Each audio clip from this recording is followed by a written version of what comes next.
Muito bem, estamos de volta com o UFSC Entrevista, hoje falando com os colegas aqui do Corpo de Bombeiros, o Tenente Coronel Sandro Martins.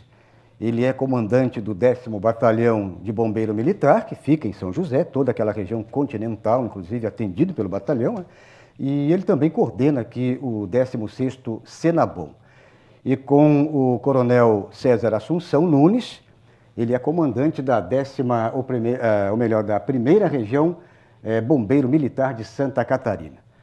A primeira região é o litoral todo, é isso, Coronel? São 7 batalhões, compreende o litoral, da divisa com o estado do Paraná, divisa com o estado do Rio Grande do Sul. Bom, vamos então agora falar exatamente de uma questão que vem aí, né? Inevitável, infelizmente isso acontece, né? Eu acho que é bom a gente orientar as pessoas, não adianta você querer eliminar, mas são as festas de final de ano com fogos. E todo ano nós temos aqui relatos de pessoas que se acidentam, até mesmo de morte de pessoas que utilizam fogos de artifício erradamente. Queria que vocês falassem um pouco e também passassem algumas dicas para o nosso telespectador.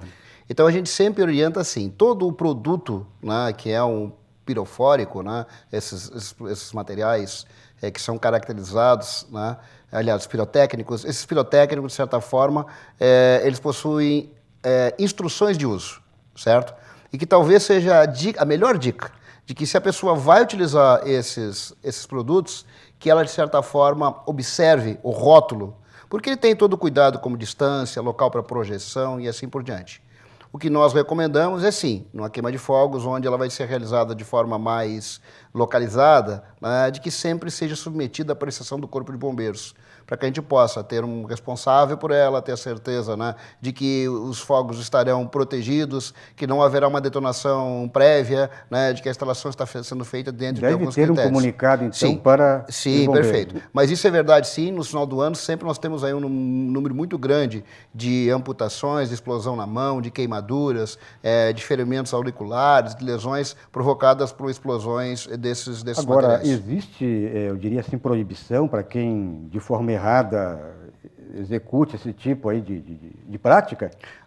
A legislação... Por exemplo, não comunica vocês, não comunica os bombeiros. Aí Sim. ele resolve fazer uma festa lá e Sim. dá-lhe fogo Sim. por cima da casa do vizinho. Né? Hoje, com a lei do poder de polícia, nós podemos interditar, por exemplo, uma pequena festa onde foi realizado a queima está sendo realizada ou vai ser realizada a queima, tá? Sem que efetivamente tenha passado por uma avaliação do Corpo de Bombeiros.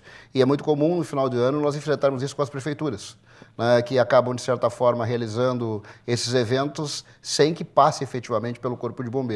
E a antecedência é necessária de, no mínimo 30 dias. Existe, inclusive, a necessidade de, em caso de queima de fogos de artifício em grande quantidade, ela ser feita por um profissional da área.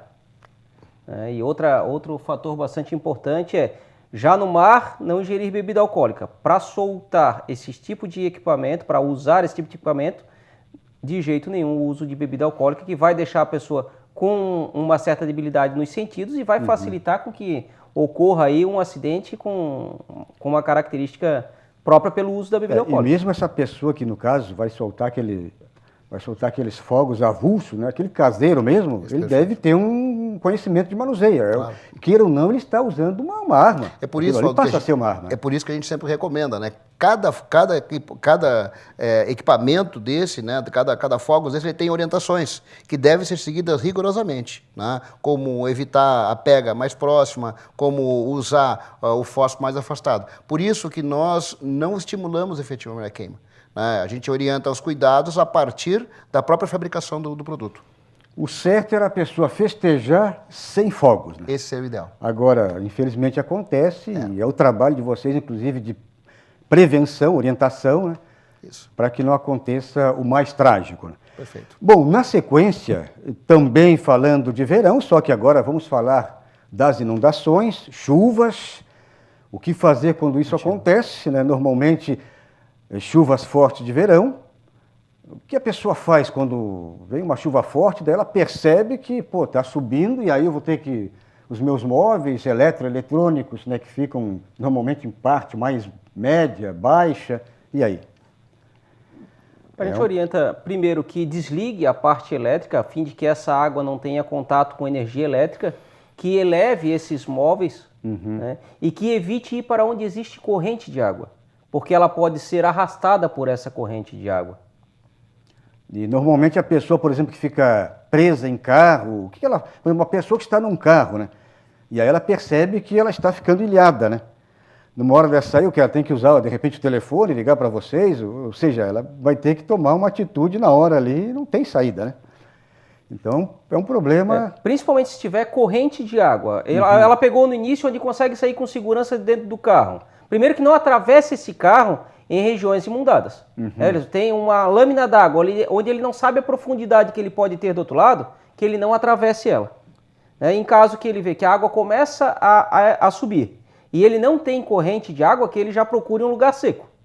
Em caso tenha uma corrente de água, que ele não saia desse carro e que procure o socorro para que ele seja retirado com segurança desse ambiente. Agora, ainda falando de verão, nós temos aqui, eu diria assim, uma natureza, ou seja, paisagens lindas, com montanhas, temos rios aqui, temos cachoeiras aqui para o interior, e as pessoas gostam muito, temos o Cambirela aqui, as pessoas gostam de fazer trilha, gostam de sair, de repente levar criança, tem uns que arriscam, né, pais e tal. Isso acontece normalmente quando a pessoa de repente está despercebida, acontece aí, se perde na mata, acontece algum acidente, né, em costões. Então eu queria que vocês falassem um pouco também desses detalhes aí, que eu acho que é importante. Agora, começa a esquentar, as pessoas já começam a sair, a ir para o mar, para o mato. Ou seja, o espírito de buscar locais... Aventureiro, né? Trilha, aventureiro é bastante comum, tem diversos esportes nisso, né? O que se diria assim, ó, se você não conhece o local, você tem que, no mínimo, ter o equipamentos que efetivamente possa ajudá-lo. Tá? Como, por exemplo, ter o telefone celular. Nem sempre o telefone celular ele funciona em lugares onde se percorre. A gente consegue ter uma cobertura muito boa na Grande Florianópolis, mas não é a realidade no interior. Tá? Segundo, observar efetivamente toda a indumentária que você está levando, não esquecer de levar água, não esquecer de sinalizar as trilhas. E o ideal é que você fizesse isso sempre em grupo e com uma pessoa que conhece esse local, essa trilha, para que ela possa ter a possibilidade de ir tranquilo. Um planejamento, né? Claro, um planejamento. Até mesmo né? deixar avisado para amigos, né? Perfeito. Faz o roteiro, o meu roteiro é esse aqui, ó. Não, e assim, na ilha nós temos diversos roteiros turísticos, né, onde tem guias que efetivamente conhecem. Nós fomos para Naufragados, nós fomos para a Lagoinha do Oeste, né, nós fomos para o Gambirela, algumas localidades lá, existem guias que conhecem muito bem. Então essa é assim, a principal dica que se dá. Claro, a gente poderia abordar muito mais isso com a necessidade de levar água, de levar um calçado adequado, né, de estar sempre evitar assim, tomar água em locais não próprios, né, encher o cantinho em local não muito adequado. Então a gente podia dissertar um monte sobre essa dica, né? Mas o mais importante é que você não desidrate, que não se perca. Bom, e para fechar, eu queria que vocês falassem, acho que um detalhe importante, já que estamos aí, eu diria assim, na era da informação, na modernidade, o 193, né, o 193 sempre foi o telefone do bombeiro, mas estamos hoje vivenciando as redes sociais. E até o senhor falou exatamente da importância, né, que vocês estão se planejando para também usar as redes sociais. Quer dizer, hoje ainda elas não são utilizadas para socorro? Não, ainda não, tá? Mas já sim, nós já temos diversos estudos nesse sentido, tá? Nós temos estudos bem aprimorados com isso e nós estamos desenvolvendo alguns apps que nesse momento eles estão voltados para o público interno e já na temporada nós vamos disponibilizar ele para o público externo, para interagir conosco e ali se tornar sim uma via para tal. Tá? É claro que isso implica de todo um monitoramento, né, de interface com o solicitante para que a gente tenha essa informação de enviar o resgate a partir daí. Tá? Mas isso tudo é uma demanda que efetivamente vai se ter. Mas, por exemplo, se acontece de alguém estar num local onde ela de repente tem acesso à internet e tal, ela está com um problema lá e ela manda uma mensagem para vocês e vocês, de qualquer maneira, vão fazer alguma coisa também, né? Não vai ficar só na expectativa do telefone. Se essa mensagem conseguir ser perceptível, se a gente conseguir ter conhecimento dessa mensagem, tem como filtrar. Alguém vai tomar algum, mas não é o procedimento padrão, ele vai cair ao acaso. Né? Até o que a gente pode dizer hoje que a gente tem voltado para a comunidade a nível de mídias sociais é um app chamado Firecast Comunidade, onde a qualquer momento você pode, acessando esse aplicativo, você pode saber as ocorrências que estão em andamento do bombeiro. Quem está indo, qual que é a ocorrência, inclusive com um mapa de onde é o local. Certo. Fechando. E o trote? Ainda é uma realidade, não? Vocês ainda convivem com esse fantasma aí do... Falar para o bombeiro trote, o bombeiro quase desmaia, né? Ele tem diminuído, né? Na realidade, o comportamento de quem dá o trote é bastante comum. Nem sempre a gente consegue acertar todos, tá? Mas ele tem assim, reduzido bastante. Até porque isso tem responsabilidade penal sobre isso, quando se localiza, né? E a gente consegue ver o comportamento. Por quê? Porque quem trabalha no centro de operações, ele já conhece quem está pedindo, o tom de voz de quem está pedindo socorro diante de incêndio, diante de um acidente, né? O cara que tem o trote, ele tem um fundo de risada ou uma velocidade bem menor. Então eu diria que assim, pelo menos uma parcela de 30%, 35%, a gente consegue parar a partir daí.